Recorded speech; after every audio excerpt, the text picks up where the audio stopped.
आंबोली सावडव यांसारख्या गर्दीच्या धबधब्यावर जाऊन कंटाळतात.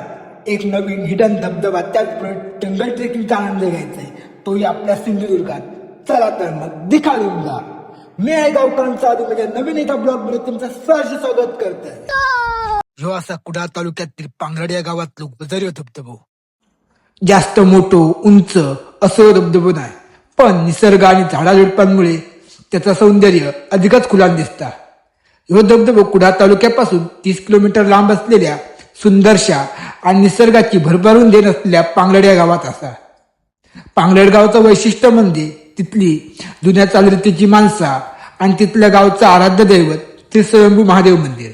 या धबधब्यापर्यंत जाण्यासाठी आपल्याला पांगरड या गावातील काझिमाचे टेम या वाडीतून 5-10 मिनिटाचं जंगल ट्रेकिंग करून या धबधब्यापर्यंत पोहोचता येतं. शांतता आणि गर्दी नसल्यामुळे हा धबधबा खरंच मनमोकळेपणाने एन्जॉय करता येतो. या धबधब्यापासून थोडं पुढे आल्यावर हा घसरगुंडीचा एक पॉइंट आहे. इथे आल्यावर आपण लहानच होऊन जातो. खरंच सुंदर अशा आठवणी या धबधब्यासोबत आपल्याला एन्जॉय करता येतात. चला तर मग तुम्ही कधी येताय हा सुंदर असा धबधबा पाहायला? भेटू पुढच्या ब्लॉगमध्ये.